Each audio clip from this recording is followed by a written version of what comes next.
Well, good evening, everybody, and welcome to Neurology Grand Rounds.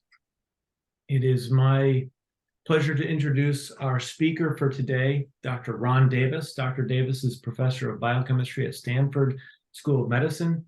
He's the director of the Stanford Genome Technology Center and also the director of the Myalgic Encephalitis Chronic Fatigue Syndrome Collaborative Research Center at Stanford. Dr. Davis has led a successful research program for decades. He and his collaborators' work has been instrumental in the development of recombinant DNA methodologies in genetics research. And for this and other accomplishments, he's been the recipient of multiple awards and honors.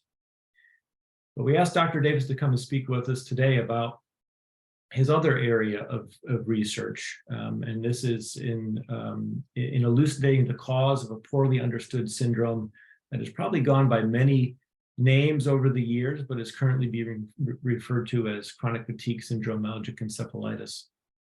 Dr. Davis, I look very much forward to hearing what you have learned so far about this syndrome. And with that, I will hand things over to you. Thank you very much.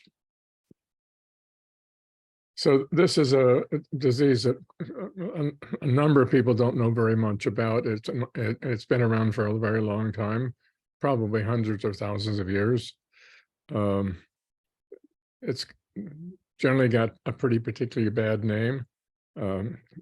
We just abbreviated it as ME because there's really no demonstration that, in fact, that name is actually correct. And another bad name is chronic fatigue syndrome, which is labeled because they didn't know what was wrong with the patients, and that comes from the US. So we've combined them to call it ME-CFS. ME is used in Europe, and CFS is used in the United States. And I think when we figure out eventually what's causing this disease, the molecular mechanism, we'll get a new name. And then we've had a new arrival in this called long COVID, which I suspect everything is pointing to the fact that it's the same thing. Probably caused by a specific virus that's not found and causing ME or CFS. CFS is generally caused by the EBV virus and occasionally HHV6. But the symptoms for long COVID match pretty well the symptoms of chronic fatigue syndrome. It really couldn't be called that at the beginning because the diagnostic criteria for chronic fatigue syndrome is that you have to be fatigued for 6 months. However, many of the long COVID patients have now been fatigued for 6 months, and when a specialist looks at them and examines them, they say, yes, this is just classic chronic fatigue syndrome. However, a lot of people are in denial of that, and certainly NIH is, and they say, well, there's some differences. But yeah, there are differences because it's a different virus. And the SARS virus can cause a lot of tissue damage, which some of the other viruses don't. But I'm giving you one of our conclusions is the fact that we think that this disease is caused by the activation of innate immunity and the failure to turn off innate immunity. And we also suspect that this is a cellular phenomenon, and it's really what we call cellular autonomous disease in the sense that any number of cells can be affected by this, and also that patients might have vastly different numbers of cells that are affected. It's also a systemic disease in the sense that it seems to affect lots of organ systems and having lots of different problems that are caused by this disease. I think that's one of the reasons why it has been kind of ignored, because most diseases seem to affect an organ, at least one organ. And also NIH is all organized around funding organ diseases.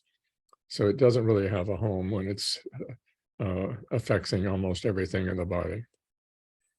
You mentioned before it had some number of names. My guess is years ago, it was probably called laziness. That's because of the fatigue. Well, to study this, I think I missed a slide. No, that's okay. My son came down with it, and it took a long time to figure out what he had. Um, he was diagnosed with depression, which clearly wasn't true. It just meant the physician didn't know any other name to give it. So we decided to study this, and the first pass study of this, because we knew almost no molecular analysis of this disease, was to find 20 severe patients, and use severe patients because they would certainly have something wrong with them that we should be able to detect. And we had no idea at the time, would we find anything at all about this disease? Maybe it's all in the brain, and the body samples wouldn't show anything. So we also thought it might be difficult to find 20 severe patients, but that turned out not to be the problem. It was actually quite easy. Many of them actually lived within blocks of my house. It's just that you never saw them because they were bedbound and they never left their house, and they were not in hospitals. Hospitals do not know how to care for these patients, and so patients know that if you go to a hospital, they won't help you, and they will make you worse, and eventually you'll come home much worse than when you entered the hospital. Because of the cost of doing all this, we only picked 10 healthy controls. And of course, we had to go to their home to collect the samples, and that's something that's also not generally done. This is a picture of my son. He's been in that bed now for 10 years. He only leaves it when he has to change his J-tube, and that is taking him to the hospital to do that, which initially we were afraid that would be very difficult, but we discovered that giving him Ativan really helps him for a few hours, and that allowed him to get to the hospital. But I just wanted to show something because so many physicians think that this is just depression, including NIH. And this is just an old study, not something we've done. It goes back a long time. And it's looking at prolactin. And you can activate this. And what you see is that CFS patients have an increase in prolactin, while depression has a decrease. And this is one of the simplest data sets that is out there that shows that this is very different than depression. So in the case of doing this study, this is a big data study of the severe patients, and I'm not going to go into any detail of this. I just want to say this is something that's fairly commonly done. And we just decided to measure an awful lot of things.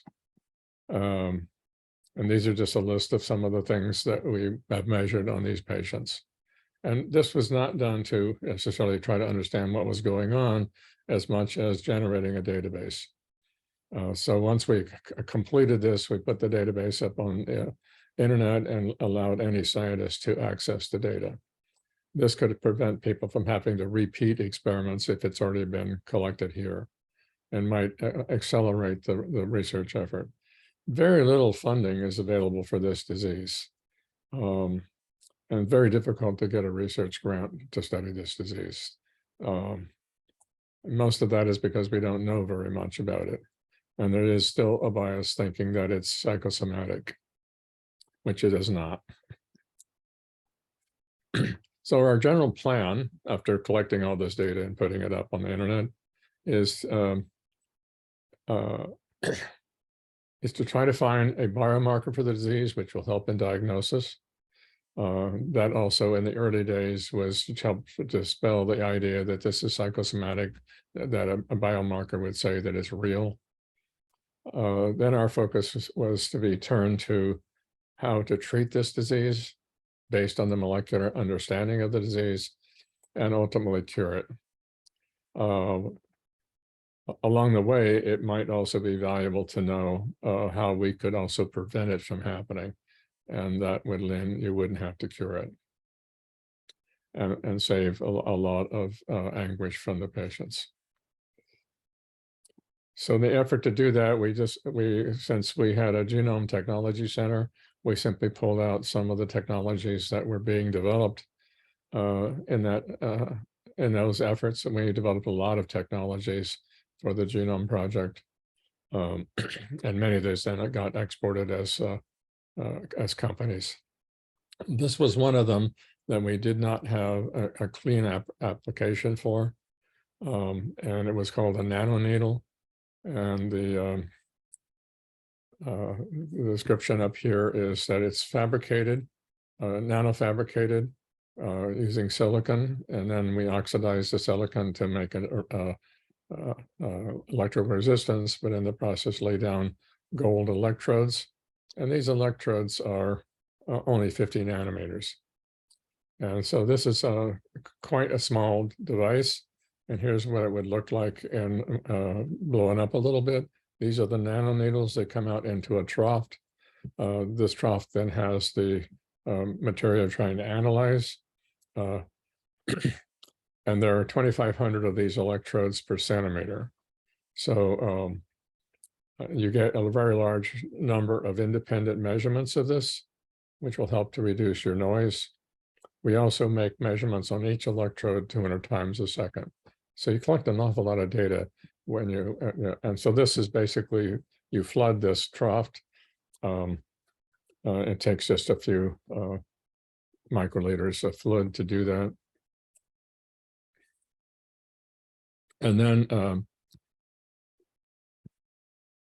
when you analyze the electrical impedance, and electrical impedance is used because it's quite sensitive to any kind of change that might go on in the cells. And we also hypothesized that the cells seem to be, at least the body appears to be lack of energy. That could be because of lack of ATP. So this is the very first experiment. We said, okay, let's add some sodium chloride to blood cells. And this is just the total white cell population. And they will have to pump the sodium out. And that pump requires ATP. So that will stress the cells. And if you stress the ME/CFS cells, they should be more sensitive to that stress, and they should see something happening to the cells. And that was absolutely true. So what you see in red here is that those are the patient samples. And we bring up the sodium chloride to 1.5 normal saline. And then after around an hour to half an hour to an hour, you see a major increase in electrical impedance going up, whereas controls generally don't do very much at all in terms of increasing. We have in the past now have done around 100 patients, and they all show this signal. Now, what we have to be very careful of is that they actually do have ME/CFS. So we only use patients that had seen a specialist that was very familiar with the disease. And so we didn't get very much misdiagnosis. I don't think this disease is particularly hard to diagnose. There's a lot of fatigue associated with it. If they try to exercise or push themselves, what will happen is something called post-exertional malaise. And that is after that exertion, and 1 or 2 days after that exertion, they will get much worse. And that's a hallmark of this disease, which doesn't seem to happen in other diseases. If you push yourself, you might immediately have a problem, but not in this delayed of a day or two before that happens. So this is actually a very good diagnostic. The student developing this got a job at University of California at Irvine and wanted to continue this and develop it into the instrumentation necessary to run this in a very effective way. The instrument that is commercially available for doing this particular study here can only do 2 samples at a time, and it costs $30,000. The students said I can build a new device that can do 100 samples, probably for $200, because I know what frequency to use, I know what voltage to use, I don't need all the complexity of the other instrument. And he got a lot of donations from the community, MECFS community, but his department told him that that will not count towards his tenure, that he had to have an NIH grant. So he has spent the last several years writing grant after grant after grant and not receiving, they've all been turned down. The last turn down was, they said that he should not be developing this instrument further. He should first figure out what the biology was, why you got the signal. Well, that seems like a particularly stupid comment, because here's an engineering student with very little training in biology in an electrical engineering department. And how would he figure out what the biology is? He might be able to figure out the biology if he had the instrument, the new instrument developed. That should come first. Anyway, it's put this technology on hold, and I'm not sure it'll ever get developed because of that behavior. Because his time is running out, and he will simply go to industry. These are some, I'm just mentioning this because these are some of the constant problems that we have with this disease. People not believing it's real, not thinking about it carefully, and it's been a real difficult time getting grant support.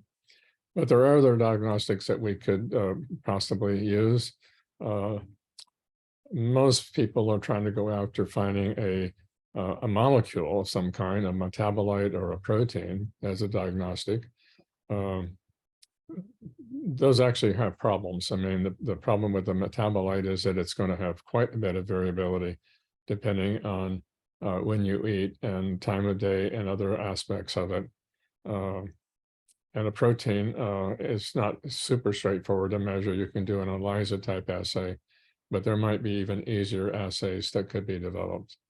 So one of them is red cell deformability that we discovered.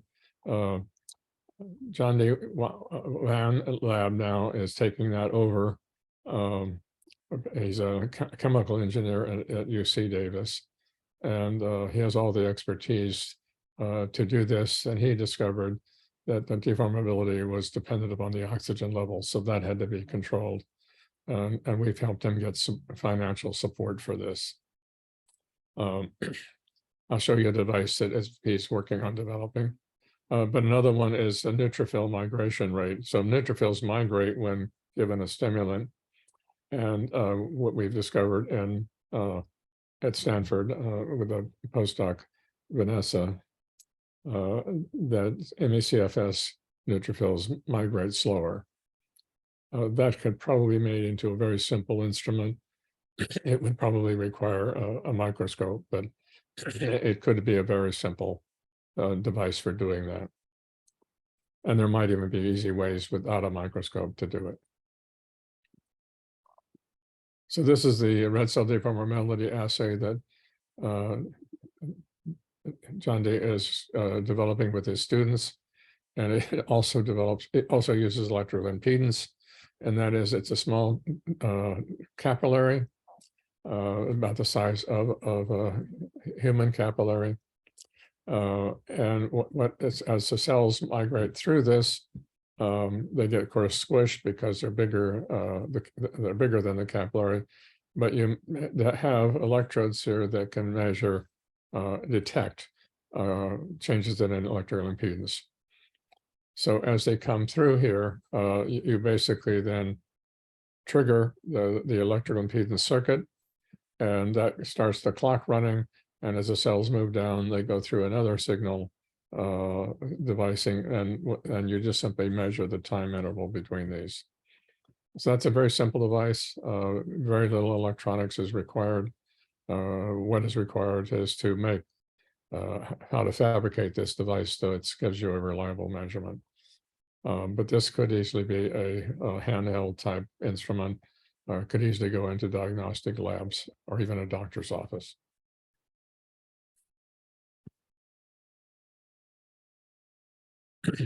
So let me turn to treatment. I think we will get a diagnostic soon. The biggest impediment has been the funding for it. So one of the ways we'd look at treatment is to go out to the community by social media. There's a lot of patients. My estimate is there's probably around 3 to 3.5 million patients in the US. But in fact, the social media, you can actually also include Europe. So there's a large number of patients. And we simply ask them, have they found anything that seems to help them? And you can get a lot of responses, and then we pick through those responses, trying to figure out which ones we should actually explore more. One of them was a local person that was diagnosed with MS, and then later that diagnosis was changed, that they had ME/CFS instead. She had become allergic to the drug that she was using, which was Copaxone, but she said the Copaxone really did help her. Another one was Abilify, and I'll talk a little bit about both of these. Copaxone is a synthetic peptide and so we can manufacture it ourselves in the lab and don't have to buy it. So it's a random polymer of glutamic acid, tyrosine, lysine, and alanine, randomly polymerized, and those are the amino acids that are abundant in the myelin sheath around nerves. So the idea is that that will have some of the right binding sites, and therefore it will bind to the antibodies that are produced in MS and be a competitive inhibitor. But since it's a peptide, it has to be given by injection, and that's probably one reason why you get some allergic reactions to it. So it's not uncommon to eventually become allergic for the MS patients. However, the question we ask is,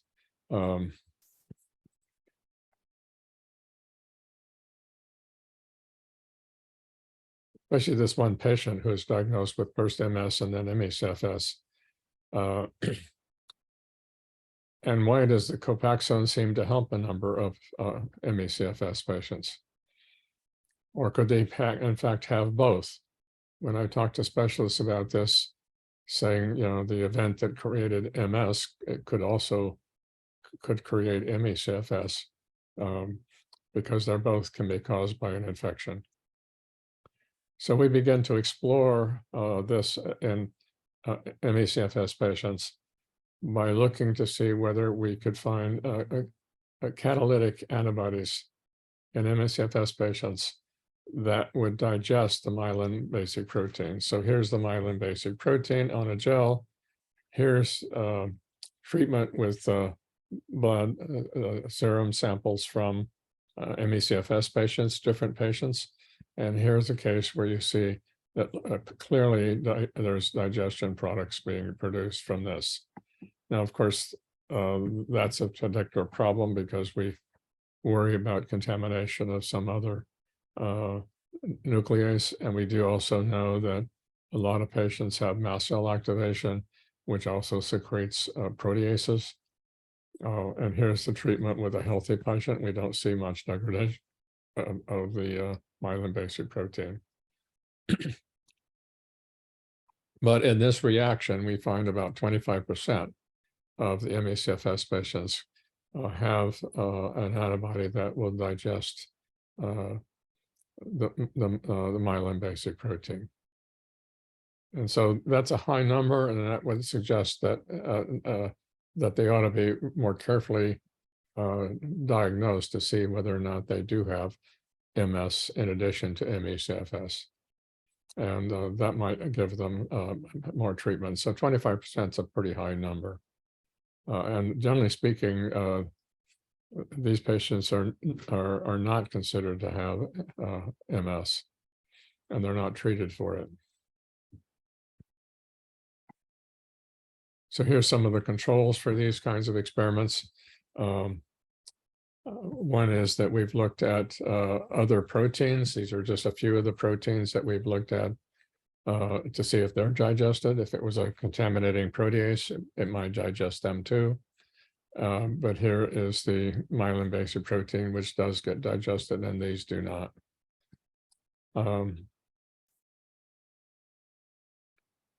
We also looked at the extent of the digestion, and this is the amount of digestion. And if you add Copaxone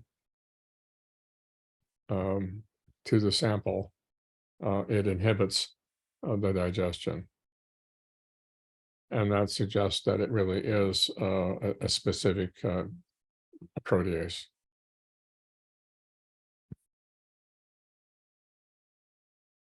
And then Abilify also came from a patient who was treated by Hector Bonilla. He was running the ME/CFS clinic at Stanford, and Laurel Crosby is a research associate working with me, and so she contacted Hector, and he was trying it out on a number of patients, and she asked that she could analyze the data that came from them and talk to the patients about the level in which it seemed to help them. So this was not your perfect study, but it was a cheap study, and it is not double-blinded, but it suggests strongly that there is some effect. So about 75% of the patients had a positive response. There were some non-responders, about 25%. And the other issue is that there were people that were in a wheelchair that after taking Abilify came back to the clinic outside without their wheelchair. I gave it to my son, who was bedridden, and it was interesting in that we didn't see any kind of immediate response with the Abilify, but we also saw this is all low dose Abilify, up to about 2.5 milligrams per day. Schizophrenics take 30 milligrams per day. So low dose has virtually no side effects. So we simply continue to give it to him because of the lack of side effects. And after a little more than 2 months on Abilify, he indicated that he was feeling some improvement. And before the Abilify, he was not able to even look at an iPhone, nor a letter, nor a word, or a number. And after being on Abilify a while, he was able to use his phone to text. He could then type on his computer and do emails and so forth to other people. And he set up a blog site. And so I'm very convinced that the Abilify had a major effect because he was in that state of not being able to communicate for many years. We would like to get a double-blind study to make sure, because physicians would know that it really does work. But after writing, and these are complicated grants to write, we wrote 3 grants, and all of them were turned down. One of them came back saying, this is too complicated. You don't need to give Abilify, just give them antidepressants, which actually makes patients worse. So this is just a glaring illustration that many of the reviewers have no clue about this disease. Abilify is thought to increase dopamine. It is also thought to decrease serotonin, and it's sort of what is viewed as sort of a stabilizer. It brings up the dopamine and keeps it at a higher level and decreases the serotonin at a lower level. But this is one of the best drugs at the moment, for ME/CFS. There's a lot of effort now to find drugs to help patients, and we'll probably come up with a number of others. But going back now to look at the effects of Abilify, which is increasing dopamine, what else is going on?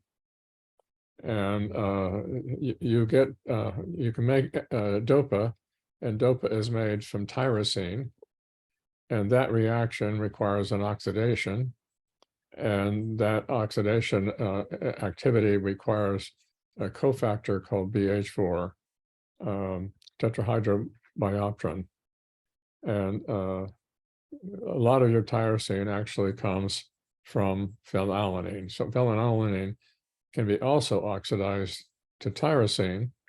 That reaction also requires BH4.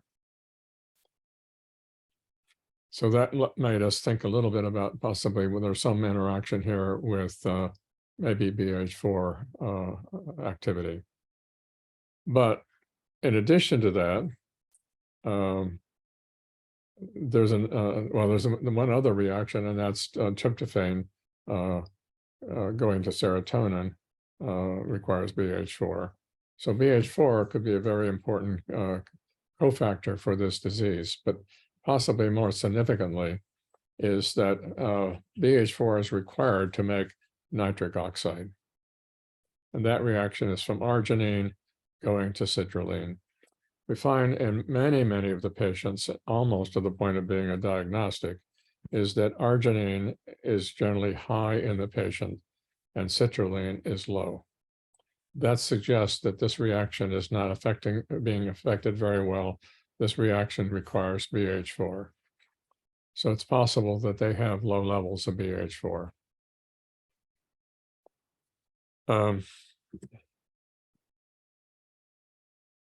There are some patients that have been able to take a drug that mimics BH4, and some patients report great improvement when they take it. It doesn't seem to work on all patients. But this has set us up now to make a much bigger, deeper dive into BH4. There is a mutation that's in the population that is about 20% of the population that is involved in the very first step of BH4 synthesis, which comes from GTP. And what we found is that in our severe patients, 2 of the 20 were homozygous for this mutation, and about the other half of the patients were heterozygous. So that actually is statistically significant. But we need to do a lot more. So we're setting up to do a much more deeper dive in the genetics of this. That mutation appears to be in the promoter region or some control region. It's outside the coding region.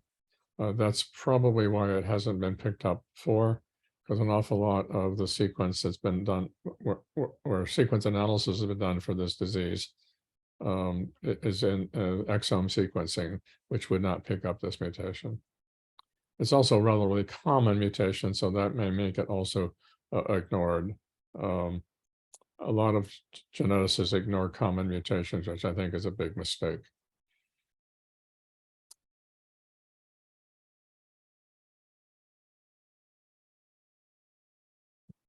Oh, the other thing that we have found, the drug that you can use for BH4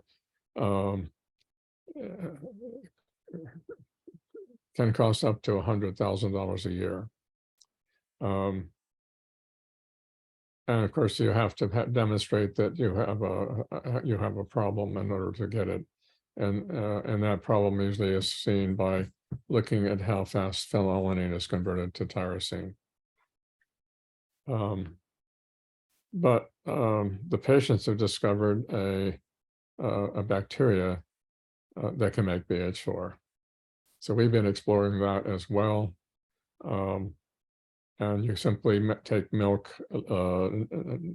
non-lactose milk, so you don't encourage other bacteria to grow. And this is a slow-growing bacteria, but it presumably can make BH4. And if you eat the yogurt, many of the patients feel better. And there is, we will be starting to look at using this yogurt to see if nitric oxide is improved. And we could do that by looking at the arginine citrulline ratio. Anyway, this is a very cheap solution. It's something I've been wanting to do for a long time, use microorganisms to supply the drugs, because we can engineer microorganisms now much more specifically than in the past. And we can even make multiple genetic changes in an organism from these simple microorganisms.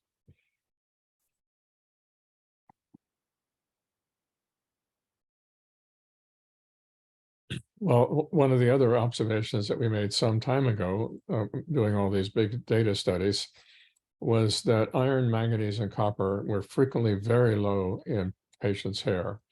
We did hair because patients could clip their hair and then put it in an envelope and mail it to us. So that allowed us to do a fairly large number of hair samples. A lot of physicians don't trust hair because they worry about contamination. But in this case, we're not looking for toxic metals. We're looking for the absence of essential metals. And you can't uncontaminate very easily. So that's why we trusted the hair samples. And a few of the patients that we have had, we have confirmed the low level in the blood as well. But not all. But then we've discovered that looking at the transport of iron, manganese, and copper is that there's a metal transporter that gets it into cells, but that transporter has to be nitrosylated in order to be functional. That nitrosylation reaction requires BH4. So if they are BH4 deficient, they may not be able to transport in iron, manganese, and copper very effectively. And those metals are very important for an awful lot of biochemical reactions. Again, coming back to, we need to solve the BH4 problem. So BH4 is, initially was thought that it gets destroyed by oxidative damage. The evidence now is that's not the case. What happens is that BH4 gets converted to BH2, the oxidized form, and it has to get reconverted back to BH4 before it's functional. So it simply could be the loss of the reduced form of BH4 is the problem, not that BH4 is not present. The mutations that we find that decrease the synthesis also could be a serious problem. So let me switch to another topic, and that is cure. That maybe seem a little premature. However, we have seen a number of patients that have basically were spontaneously cured. And they were maybe sick for like 10 years or 5 years with the disease. And then for some reason, they got over it. We of course asked, what did you do? We have not found any consistent behavior or drug or experiences that they did that got them to be cured. But in one case, it was one of my graduate students came down with ME/CFS, and she was sick for some 5 years, pretty sick, bedridden. And she concluded that it was what patients call crashing. That is, this is the post-exertional malaise, that if you overexert yourself, and 1 or 2 days after that, you'll get much worse. And sometimes some patients become so badly affected that they can't even think. They are just simply lying in their bed and have to wait till they get better, and that may take a day or more. So that crashing, she felt, possibly was initiating the disease itself. And so you can never get over it because you can never not crash. And so she was very determined to not crash, and she went for a whole year without crashing, and she got over it. That's an N of one. But what I take from that, it's probably very hard for most patients to do, but it does say that you can cure this disease. And if you cure them, they are absolutely normal. And I challenged my student who got herself cured. I said, are you really sure you're cured, or you just simply feel better and you're scared to challenge yourself now? And she says, oh, no, I run 10 miles a day. I'm fine. It doesn't affect me at all. And she does look like she's in a peak of health and physically fit. So my guess is, if we can really figure out the cause of this disease, the fundamental molecular cause of this disease, we could possibly cure it. We know that it starts with an infection.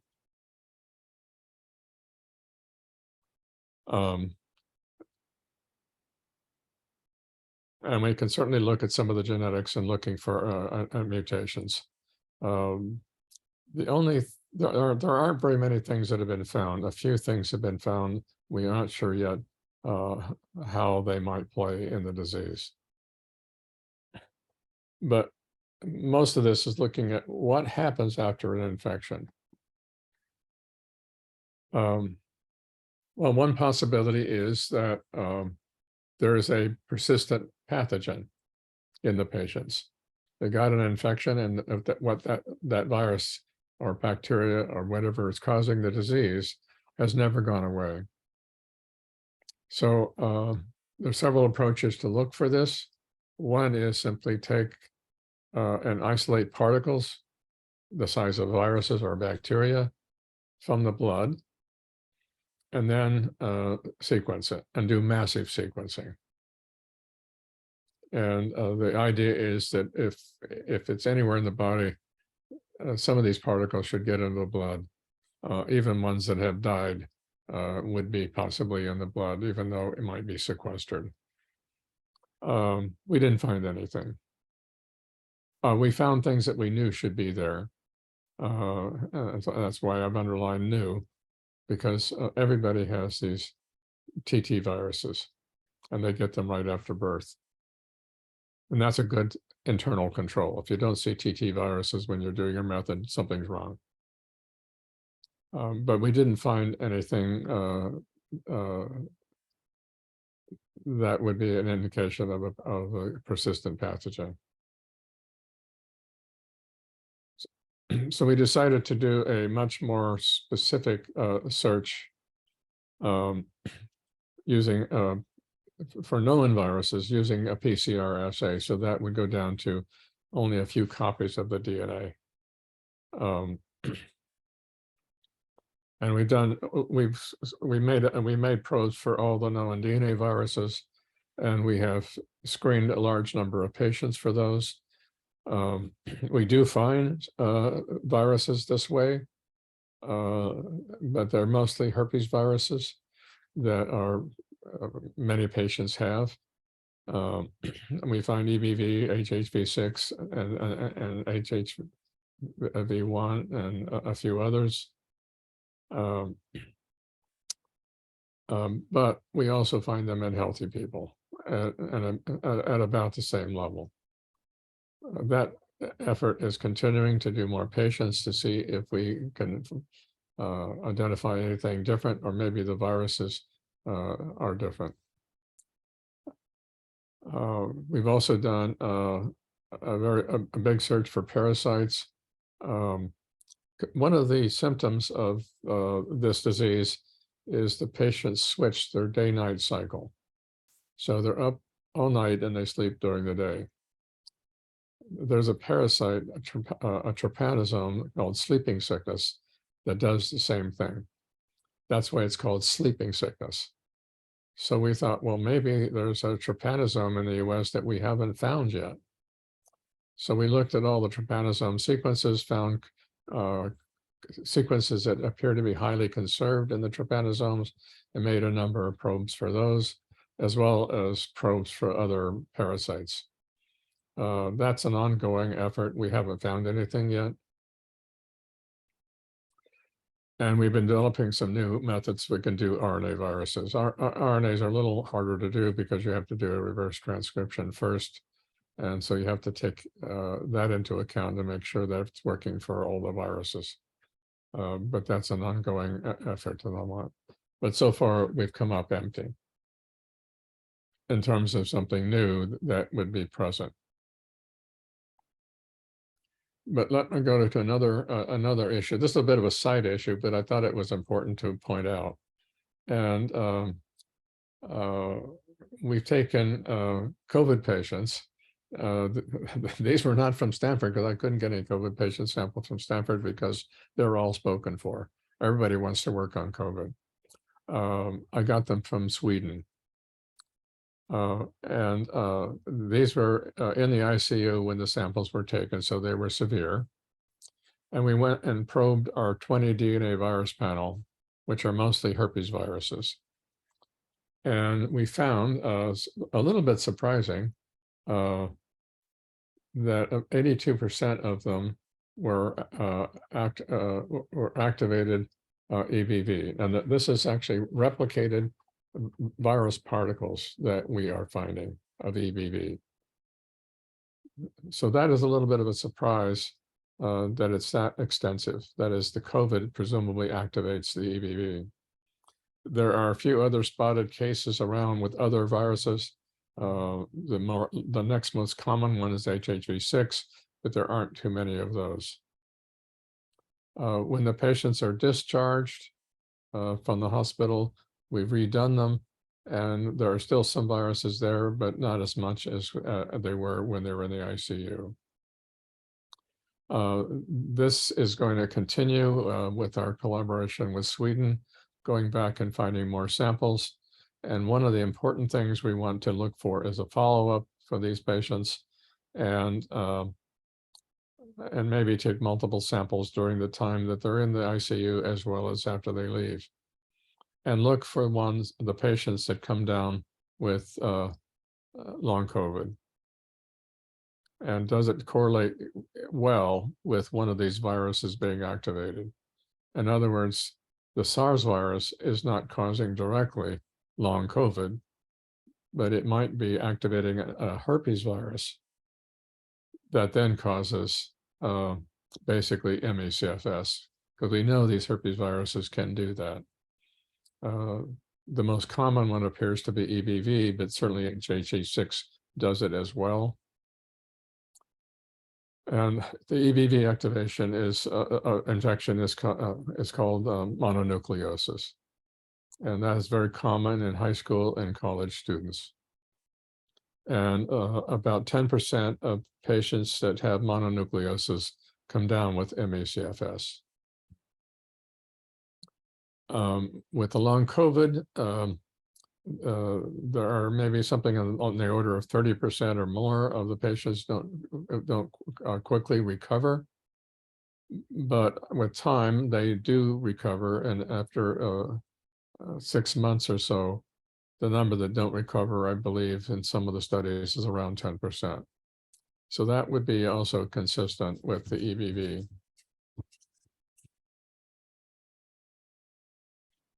So that's something that needs to be followed up.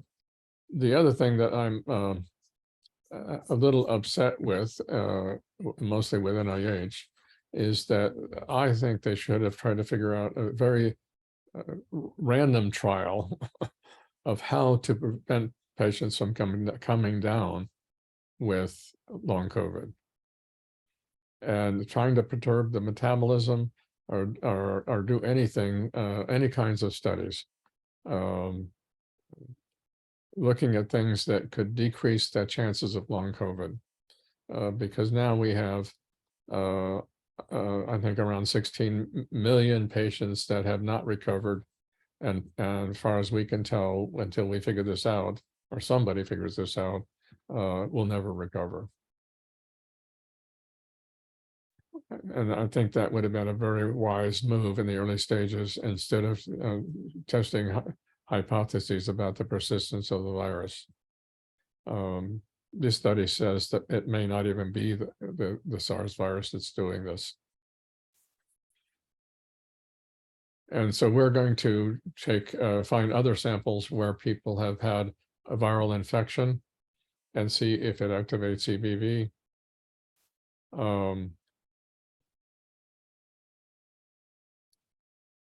And we're also going to look at trauma patients.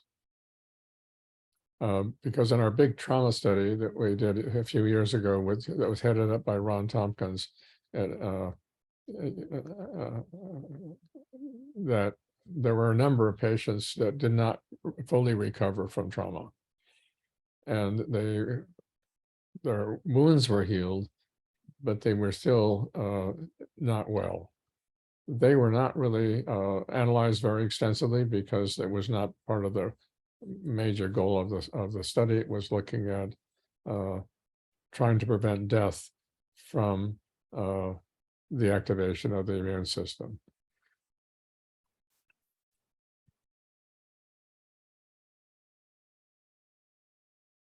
Well, one of the things that happens with an infection is tryptophan is released from the albumin, and it floods the cells with tryptophan. The thought behind that is that tryptophan is a fairly complicated amino acid to make. A lot of bacteria can't make it. So in fact, you want to get rid of all your tryptophan to help protect the patient. That was the idea, one of the ideas behind it. The tryptophan is then converted to kynurenine, and we know the kynurenine pathway is very important for immune regulation. So it's possible that this pathway is involved in the establishment of the disease. And one of the things that the searching of the literature for this pathway is found that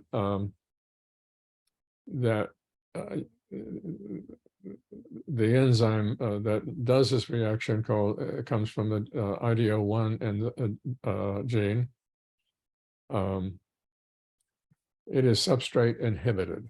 In other words, if tryptophan gets too high, the enzyme is shut down. It's presumably because there's a second binding site for tryptophan, and that when tryptophan binds there, it prevents the reaction. We refer to this as a metabolic trap by substrate inhibition.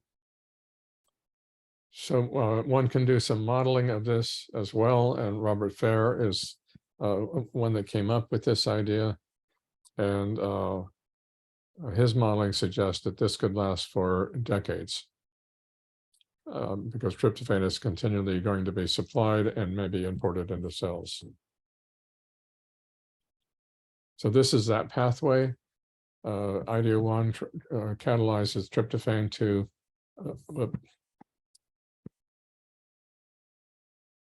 by IDO1 to eventually to kynurenine.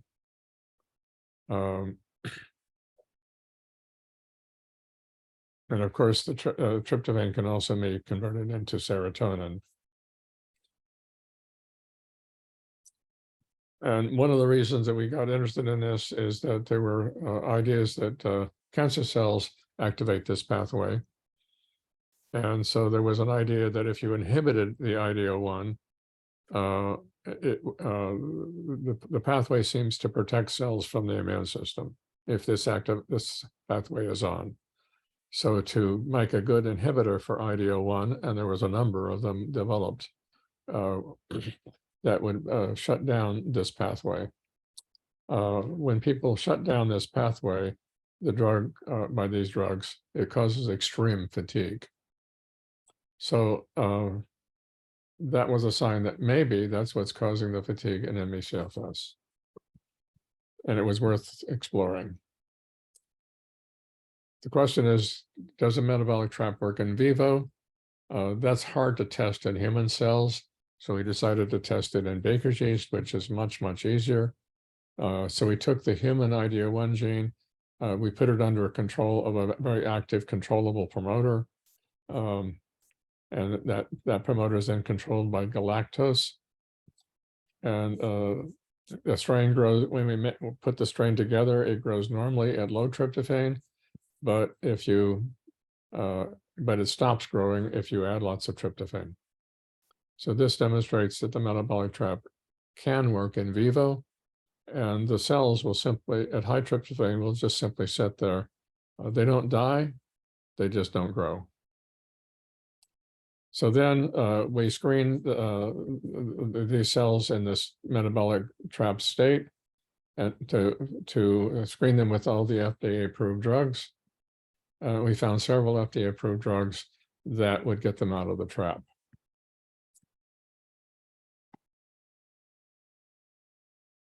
So sort of diagramming what may be happening here is that tryptophan comes into this, gets transported into the cell. There's a transporter for that. This is also activated by the infection, and trip then is converted to kynurenine.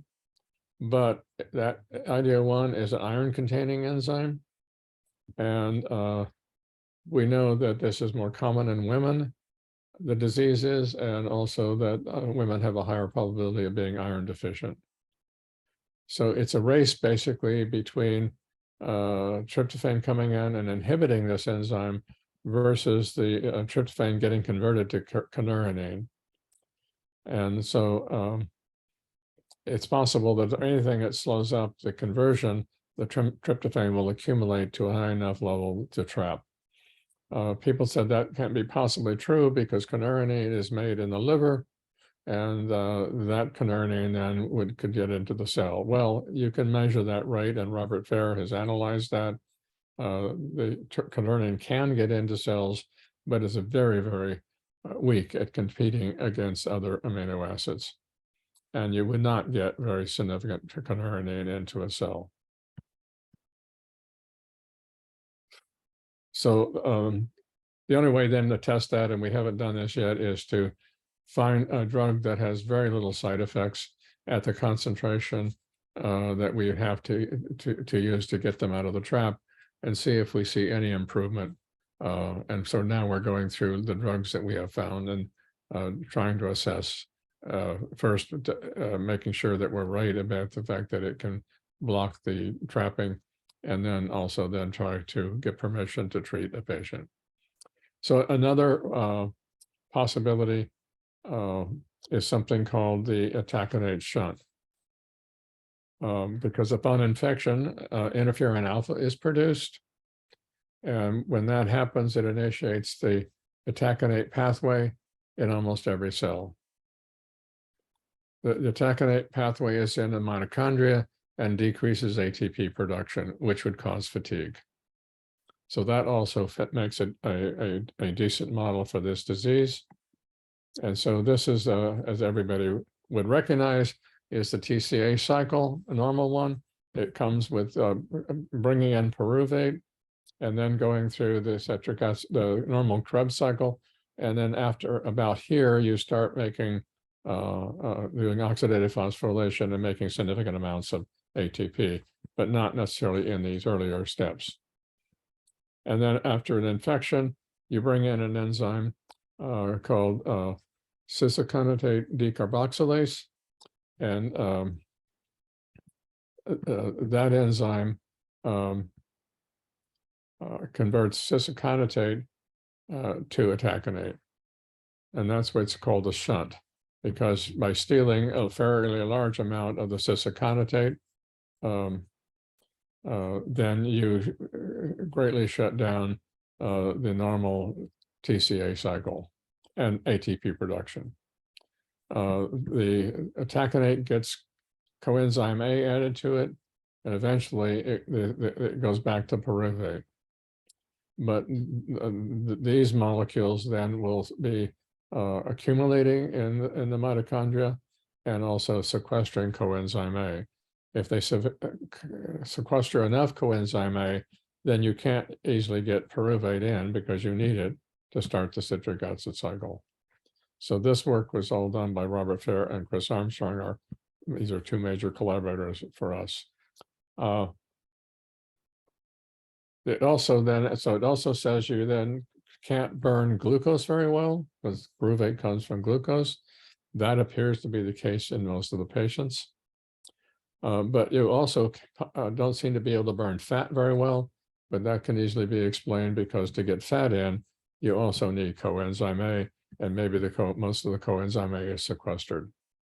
But you can burn some of the amino acids, and patients often feel better when you're given them amino acids or high protein levels diets.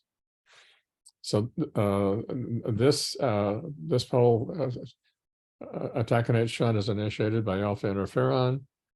We have analyzed patients for alpha interferon, but it's a good chance that this is not in the blood. It's a good chance it's elsewhere in the body and possibly in the brain. So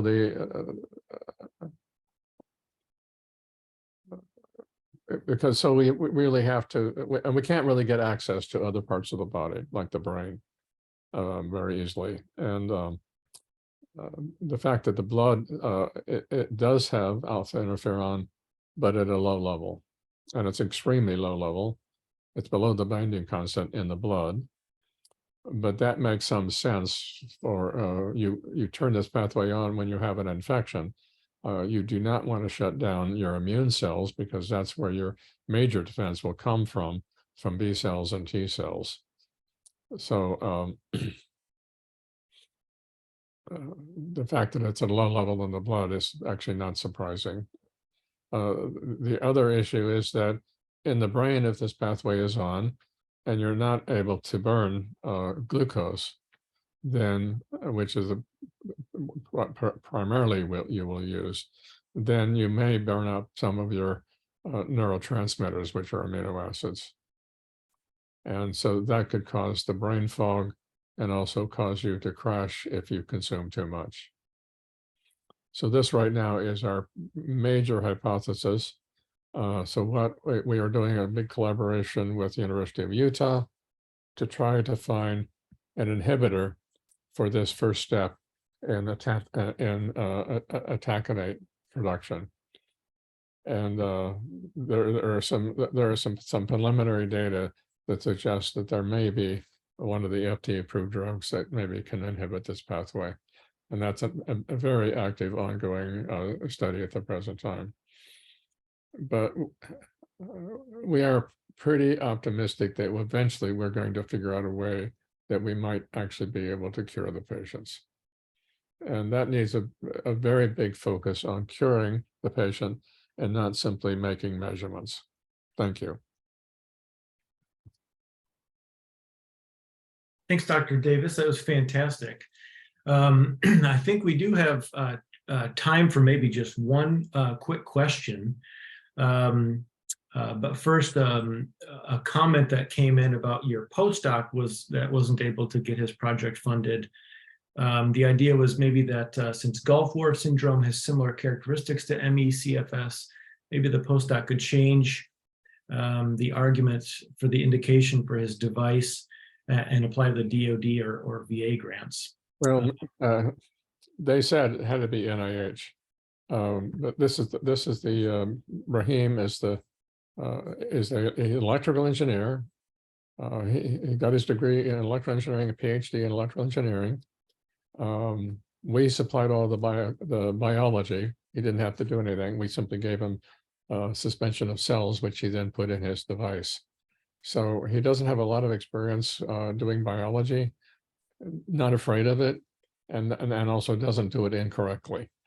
We have had a number of problems with engineers giving him samples and they don't realize they're alive and badly mistreat them. And I tell them later, I said, you know, these cells are not titanium spheres. You have to be very careful what you do with them, and it'll affect your results.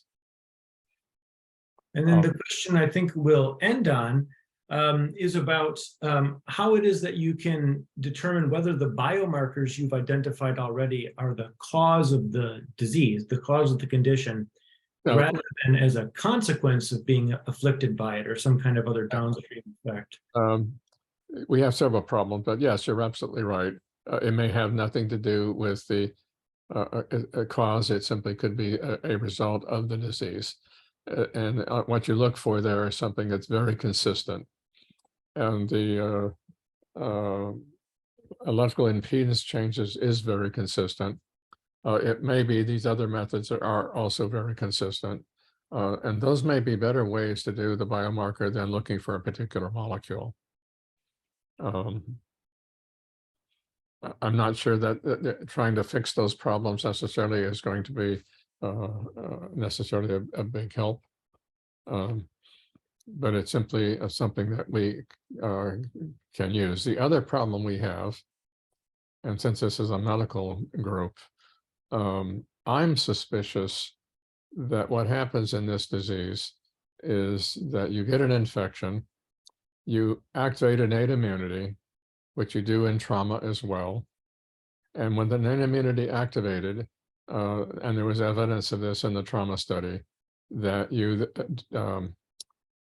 shut down the suppression of autoimmune antibody production.